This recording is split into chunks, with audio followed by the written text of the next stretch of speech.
વંદે ગુજરાત. નમસ્કાર. આજના virtual classroom training સેશનમાં આપ સૌનું હાર્દિક સ્વાગત છે. પહેલાં તો ઇલેક્ટ્રિક પાવરનું જનરેશન ટ્રાન્સમિશન કેવી રીતે થાય છે એ વિશે તમને તાલીમ આપીશ. પહેલાં તો પરિચય. ઇલેક્ટ્રિક પાવર કેવી રીતે જનરેટ થાય છે એ. ઇલેક્ટ્રિક પાવર જનરેટિંગ સ્ટેશનમાં જનરેટ કરવામાં આવે છે. આ પાવર દૂરના વિવિધ વિસ્તારોમાં પહોંચાડવો જરૂરી છે, જેથી તે વિસ્તારોમાં ડિસ્ટ્રીબ્યુશન દ્વારા પાવરનું વિતરણ થઈ શકે.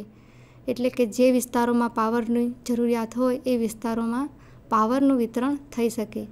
પાવર સ્ટેશનથી મુખ્ય ડિસ્ટ્રીબ્યુશન સબસ્ટેશન સુધીના પાવરના વહનને ટ્રાન્સમિશન કહે છે. એટલે કે ટ્રાન્સમિશન કોને કહેવાય છે? તો પાવરનું જે જનરેટ થાય છે એને સ્ટેપ અપ ટ્રાન્સફોર્મર દ્વારા સ્ટેપ અપ કરીને પ્રાઇમરી ટ્રાન્સમિશન દ્વારા એને લઈ જવામાં આવે છે અને ટ્રાન્સમિશન કહે છે. પાવર સ્ટેશનથી મુખ્ય ડિસ્ટ્રીબ્યુશન સબસ્ટેશન સુધીના પાવરના વહનને ટ્રાન્સમિશન કહે છે. જનરેટ થયેલા વોલ્ટેજને ટ્રાન્સમિશનના વોલ્ટેજ સ્ટેપ અપ કરવામાં આવે છે. એટલે કે જે પાવર જનરેટ થયો હોય એને ટ્રાન્સમિશનના વોલ્ટેજે સ્ટેપ અપ કરવામાં આવે છે. ટ્રાન્સમિશન ટાવર પર ઇન્સ્યુલેટર રાખીને ટ્રાન્સમિશન લાઇન દ્વારા પાવર ટ્રાન્સમિટ કરવામાં આવે છે. હવે ટ્રાન્સમિશન ટાવર પર ઇન્સ્યુલેટર રાખીને ટ્રાન્સમિશન લાઇન દ્વારા પાવર ટ્રાન્સમિટ કરવામાં આવે છે, એટલે કે લઈ જવામાં આવે છે. આ યુનિટમાં આપણે પાવર ટ્રાન્સમિશન અંગેના મિકેનિકલ પાસા વિશે અભ્યાસ કરીશું.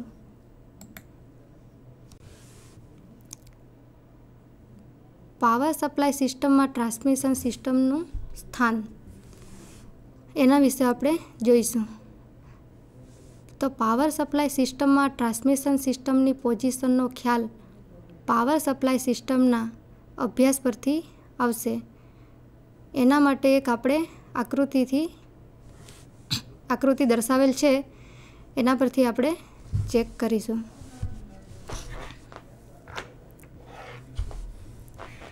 તો આ જનરેટિંગ સ્ટેશન છે, એનાથી વોલ્ટેજ પાવર જનરેટ થાય છે અને ત્યાં જનરેટિંગ સ્ટેશનમાં સ્ટેપ અપ ટ્રાન્સફોર્મર રાખેલું હોય છે.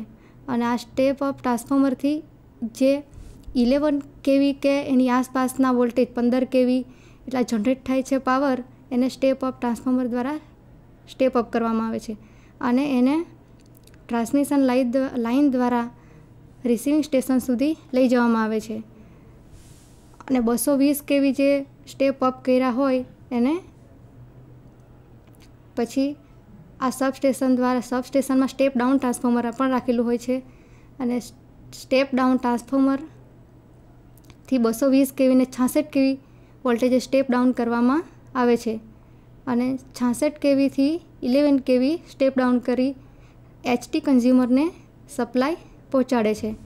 અને બીજી લાઇન ફીડર ડિસ્ટ્રીબ્યુશન મારફત પણ પહોંચાડવામાં આવે છે. LT કન્ઝ્યુમરને 11 kVમાંથી સ્ટેપ ડાઉન કરી 415 વોલ્ટેજ કે 230 વોલ્ટેજે સ્ટેપ ડાઉન કરીને પહોંચાડવામાં આવે છે. હવે એના અંગો, પાવર સપ્લાય સિસ્ટમના મુખ્ય અંગો. એના મુખ્ય અંગો generating station, primary distribution, secondary distribution એ છે. હવે જનરેટિંગ સ્ટેશન વિશે આપણે જોઈએ તો જનરેટિંગ સ્ટેશનમાં 11 kVથી 15 kVની આસપાસના વોલ્ટેજે પાવર જનરેટ કરવામાં આવે છે. કેટલા જનરેટ કરવામાં આવે છે? તો 11 kVથી 15 kVની આસપાસના વોલ્ટેજને જનરેટ કરવામાં આવે છે. મોડર્ન જનરેટિંગ સ્ટેશન ઘણી વધારે કેપેસિટીના હોય છે. જનરેટિંગ સ્ટેશનના સ્વિચ યાર્ડમાં જે સ્ટેપ અપ ટ્રાન્સફોર્મર રાખવામાં આવે છે, જે જનરેશનના વોલ્ટેજને ટ્રાન્સમિશન માટે જરૂરી વોલ્ટેજે સ્ટેપ અપ કરે છે. એટલે કે 11 kVમાંથી 220 kV, 132 kV, 66 kV વગેરે કરે છે. ટ્રાન્સમિશન સિસ્ટમમાં પાવર જનરેશન 11 kV વોલ્ટેજે થાય છે કે જનરલી ટ્રાન્સમિશન સિસ્ટમમાં પાવર જનરેશન 11 kV કે તેની આસપાસ 15 kV સુધી થાય છે અને તેને 220 kV વોલ્ટેજ પર સ્ટેપ અપ કરવામાં આવે છે. પ્રાઇમરી ટ્રાન્સમિશનમાં 132 kV, 220 kV કે 400 kV વોલ્ટેજ પર કરવામાં આવે છે. 600 kV વોલ્ટેજ સિસ્ટમ પણ ડેવલપ કરવામાં આવી છે અને હાલમાં 700 kVથી 1000 kVની સિસ્ટમ ડિઝાઇન સ્ટેજમાં છે. સિંગલ સર્કિટ કે ડબલ સર્કિટ ઓવરહેડ ટ્રાન્સમિશન લાઇનનો ઉપયોગ કરવામાં આવે છે. એટલે કે જે ટ્રાન્સમિશન પાવર જનરેટ થાય છે એને ટ્રાન્સમિશન લાઇન મારફત લઈ જવામાં આવે છે રિસીવિંગ સ્ટેશન સુધી. તેના માટે ઓવરહેડ ટ્રાન્સમિશન લાઇનનો ઉપયોગ કરવામાં આવે છે. જનરેટિંગ સ્ટેશનથી વિવિધ દૂરના વિસ્તારો સુધી આ લાઇન લઈ જવામાં આવે છે. એટલે કે જે પાવર જનરેટ થાય છે તે સ્ટેશનથી વિવિધ દૂરના વિસ્તારો સુધી આ લાઇન લઈ જવામાં આવે છે. ટ્રાન્સમિશન લાઇન દ્વારા આ પાવર લઈ જવામાં આવે છે. જરૂરિયાત મુજબ એક કે એક કરતાં વધારે લાઇનો લેવામાં આવે છે. એટલે કે જેની જરૂરિયાત હોય એ પ્રમાણે લેવામાં આવે છે. એક કે એક કરતાં વધારે લાઇનો. આ લાઇનના છેડે રિસીવિંગ સ્ટેશન રાખવામાં આવે છે. લાઇનના છેડે શું રાખવામાં આવે તો રિસીવિંગ સ્ટેશન રાખવામાં આવે છે. અહીં સ્ટેપ ડાઉન ટ્રાન્સફોર્મર મારફત ટ્રાન્સમિશનના વોલ્ટેજને 66 kV સુધી સ્ટેપ ડાઉન કરવામાં આવે છે. અહીં જે રિસીવિંગ સ્ટેશનમાં પાવર આવે છે એને સ્ટેપ ડાઉન કરવામાં આવે છે. તો શેના દ્વારા તો સ્ટેપ ડાઉન ટ્રાન્સફોર્મર મારફત ટ્રાન્સમિશનના વોલ્ટેજને 66 kV સુધી સ્ટેપ ડાઉન કરવામાં આવે છે. 66માંથી 11 kV પર થઈ શકે અને 11 kVમાંથી 415, 230 એવી રીતે જેટલી જરૂરિયાત હોય એ પ્રમાણે જે વિસ્તારમાં જેટલી જરૂરિયાત હોય એ પ્રમાણે એને સ્ટેપ ડાઉન કરવામાં આવે છે. હવે આગળ સેકન્ડરી ટ્રાન્સમિશનમાં દરેક રિસીવિંગ સબસ્ટેશનમાંથી વિવિધ વિસ્તારોમાં જોઈતી સંખ્યામાં 66 kVની સેકન્ડરી ટ્રાન્સમિશન લાઇનો દોડાવવામાં આવે છે. હવે રિસીવિંગ સબસ્ટેશનમાંથી જોઈતી સંખ્યામાં 66 kVની સેકન્ડરી ટ્રાન્સમિશન લાઇનો દોડાવવામાં આવે છે કે જે આપણે સ્ટેપ પહેલાં 11 kVમાંથી સ્ટેપ અપ કરી 220, 132 કે 66 અને એને હવે સ્ટેપ ડાઉન કરવાની છે અને ટ્રાન્સમિશન લાઇનો દોડાવવાની છે. જે વિસ્તારોમાં જોઈએ એ વિસ્તારોમાં સેકન્ડરી ટ્રાન્સમિશન ઓવરહેડ લાઇન અથવા અંડરગ્રાઉન્ડ કેબલ મારફત કરવામાં આવે છે. સેકન્ડરી ટ્રાન્સમિશન શેના મારફત કરવામાં આવે છે તો ઓવરહેડ લાઇન અથવા અંડરગ્રાઉન્ડ કેબલ મારફત કરવામાં આવે છે. સેકન્ડરી ટ્રાન્સમિશન લાઇનના છેડે ડિસ્ટ્રિબ્યુશન સબસ્ટેશન રાખવામાં આવે છે. પ્રાઇમરી ટ્રાન્સમિશનની જેમ આમાં પણ સેકન્ડરી ટ્રાન્સમિશન લાઇનના છેડે પણ ડિસ્ટ્રિબ્યુશન સબસ્ટેશન રાખવામાં આવે છે. અને અહીં આ સબસ્ટેશનમાં 66 kV વોલ્ટેજને 11 kV પર સ્ટેપ ડાઉન કરવામાં આવે છે. અહીં 66 kV વોલ્ટેજને 11 kV પર સ્ટેપ ડાઉન કરવામાં આવે છે ડિસ્ટ્રિબ્યુશન સબસ્ટેશનમાં. હવે આગળ પ્રાઇમરી ડિસ્ટ્રિબ્યુશન અથવા એચટી ડિસ્ટ્રિબ્યુશન. એમાં આપણે ડિસ્ટ્રિબ્યુશન સબસ્ટેશનમાં 66 kV વોલ્ટેજને 11 kV સુધી સ્ટેપ ડાઉન કરવામાં આવે છે. આ પ્રાઇમરી ડિસ્ટ્રિબ્યુશનમાં 66 kV વોલ્ટેજને 11 kV સુધી સ્ટેપ ડાઉન કરવામાં આવે છે. 11 kVના ફીડર મારફત એચટી કન્ઝ્યુમરને સપ્લાય આપવામાં આવે. આને પ્રાઇમરી ડિસ્ટ્રિબ્યુશન કહેવામાં અથવા એચટી ડિસ્ટ્રિબ્યુશન કહેવામાં આવે છે. તે એચટી ડિસ્ટ્રિબ્યુશન કોને કહેવામાં આવે તો જે 11 kVના ફીડર મારફત એચટી કન્ઝ્યુમરને જે સપ્લાય આપવામાં આવે છે એને પ્રાઇમરી ડિસ્ટ્રિબ્યુશન અથવા એચટી ડિસ્ટ્રિબ્યુશન કહેવામાં આવે છે. એચટી કન્ઝ્યુમરને સપ્લાય આપવાના ફીડર સિવાય 11 kVના બીજા ફીડર વિવિધ વિસ્તારોમાં લઈ જવામાં આવે છે. આ ફીડરના છેડે ડિસ્ટ્રીબ્યુશન ટ્રાન્સફોર્મર રાખવામાં આવે છે. 11 kV જે એચટી કન્ઝ્યુમરને 11 kV સપ્લાય આપે છે એ ઉપરાંત પણ બીજા ફીડર મારફત 11 kVના વિવિધ વિસ્તારોમાં 11 kVના બીજા ફીડર વિવિધ વિસ્તારોમાં લઈ જવામાં આવે છે અને એના ફીડરના છેડે ટ્રાન્સફોર્મર રાખવામાં આવે છે. આગળ સેકન્ડરી ડિસ્ટ્રીબ્યુશન અથવા એલટી ડિસ્ટ્રીબ્યુશન. 11 kV ફીડરના છેડે ડિસ્ટ્રીબ્યુશન પ્રકારના ટ્રાન્સફોર્મર રાખવામાં આવે છે. 11 kVના ફીડરના છેડે ડિસ્ટ્રીબ્યુશન પ્રકારના ટ્રાન્સફોર્મર રાખવામાં આવે છે. આ ટ્રાન્સફોર્મર 11 kV વોલ્ટેજને 415 kVમાં સ્ટેપ ડાઉન કરે છે, એટલે કે સ્ટેપ ડાઉન ટ્રાન્સફોર્મર હોય છે. એને 11 kVમાંથી 415 kVમાં સ્ટેપ ડાઉન કરે છે. અહીંથી 3 ફેઝ અને 1 ન્યુટ્રલ વાયર મારફત કન્ઝ્યુમરને સપ્લાય આપવામાં આવે છે, એટલે કે 3 ફેઝ સપ્લાય આપવામાં આવે છે 415 kV વોલ્ટેજમાં. હાઉસ હોલ્ડ કન્ઝ્યુમરને 1 ફેઝ વાયર અને 1 ન્યુટ્રલ વાયર મારફત સપ્લાય આપવામાં આવે છે. જ્યારે ઘંટી, ખેતી માટેના પાણીનો પંપ વગેરેને 3 ફેઝ સપ્લાય આપવામાં આવે છે. હાઉસ હોલ્ડ એટલે કે ડોમેસ્ટિક યુઝ માટે સિંગલ ફેઝ આપવામાં આવે છે. ટ્રાન્સમિશન સિસ્ટમના અંગો એના વિશે માહિતી મેળવીશું કે ટ્રાન્સમિશનના અંગો કયા કયા છે. ઓવરહેડ એસી ટ્રાન્સમિશન સિસ્ટમ વ્યાપક રીતે ઉપયોગમાં લેવાય છે. એસી ટ્રાન્સમિશન સિસ્ટમ વ્યાપક રીતે ઉપયોગમાં લેવાય છે. તેથી ટ્રાન્સમિશન સિસ્ટમના અંગોમાં આ સિસ્ટમના અંગોનો જ સમાવેશ કરવામાં આવેલ છે. Overhead high voltage DC transmission સિસ્ટમનો ઉપયોગ હવે શરૂ થયો છે. પહેલાં એસી ટ્રાન્સમિશન સિસ્ટમનો વ્યાપક ઉપયોગ થતો, હવે ડીસી ટ્રાન્સમિશન સિસ્ટમનો પણ ઉપયોગ શરૂ થયો છે, પરંતુ તેની ચર્ચા અલગ પ્રકરણમાં કરવામાં આવી છે. ઉપરાંત હાઈ વોલ્ટેજ એસી ટ્રાન્સમિશન માટે અંડરગ્રાઉન્ડ કેબલનો ઉપયોગ પણ સીમિત છે, માટે તેનો પણ અહીં સમાવેશ કરેલ નથી. ઓવરહેડ એસી ટ્રાન્સમિશન સિસ્ટમના અંગો આ પ્રમાણે છે. પહેલાં તો step up transformer, line support, line insulator, conductor, step down transformer, protective devices અને રેગ્યુલેટર. હવે એના વિશે આપણે ચર્ચા કરીશું. Step up transformer.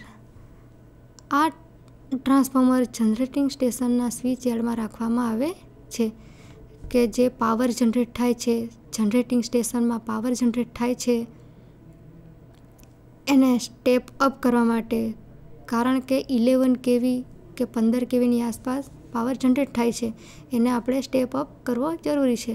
એટલા માટે આ સ્ટેપ અપ ટ્રાન્સફોર્મર જનરેટિંગ સ્ટેશનમાં રાખવામાં આવે છે. જનરેશનના વોલ્ટેજને સ્ટેપ અપ કરીને ટ્રાન્સમિશન વોલ્ટેજ સુધી લઈ જવામાં આવે છે.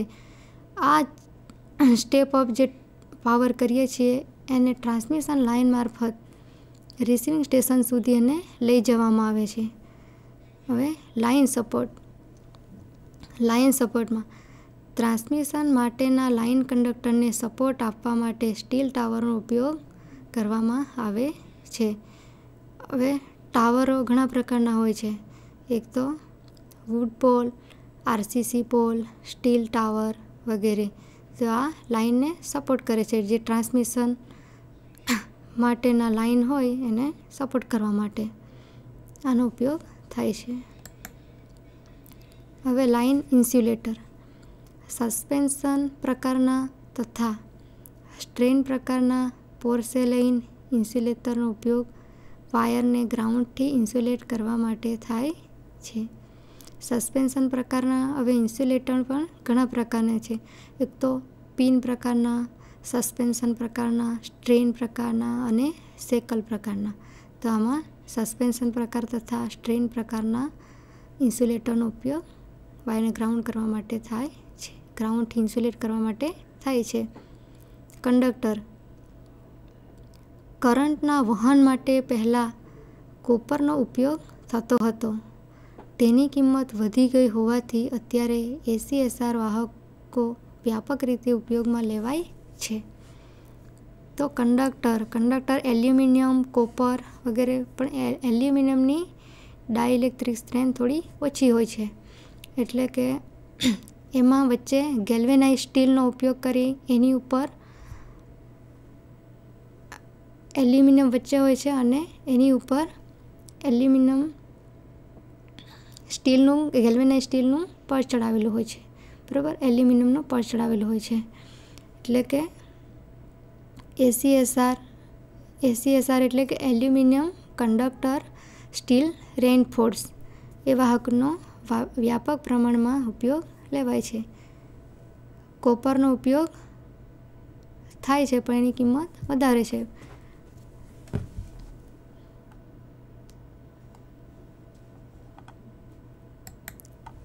Step down transformer.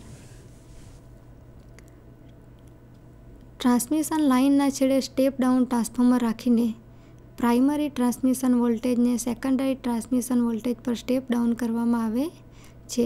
Step up ટ્રાન્સફોર્મરની જેમ સ્ટેપ ડાઉન ટ્રાન્સફોર્મર જે 11 kVને 220 kV કે 132 kV કરે એને સ્ટેપ અપ કહેવાય, અને સ્ટેપ ડાઉનમાં એને ઓછા કરે, 220 kVને 66 kV અને 66 kV, 11 kVમાંથી 415 kV 230 વોલ્ટેજ કરે એને સ્ટેપ ડાઉન ટ્રાન્સફોર્મર કહેવામાં આવે છે.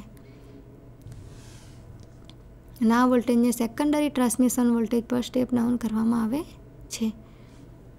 Protective devices.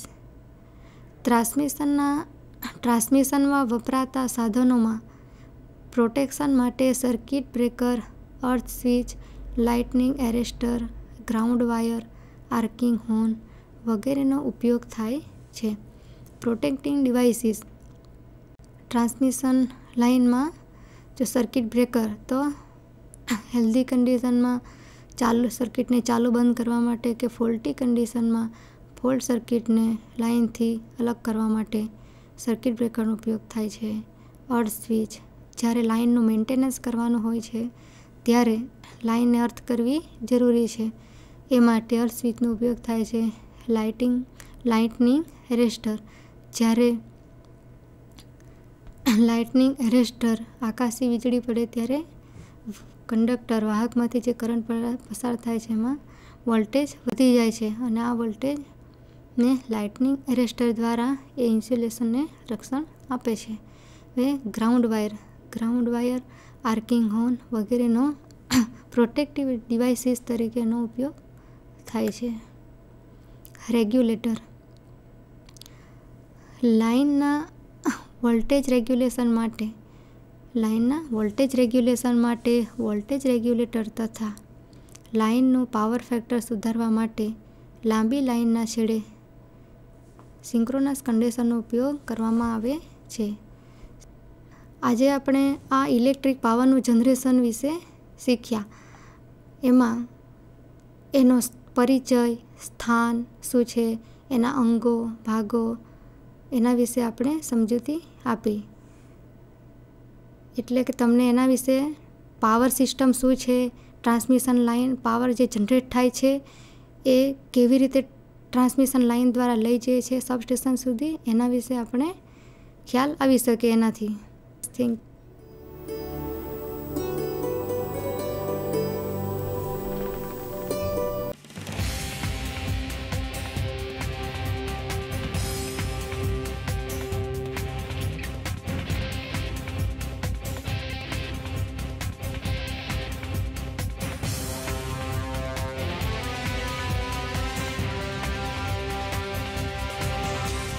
વંદે ગુજરાત.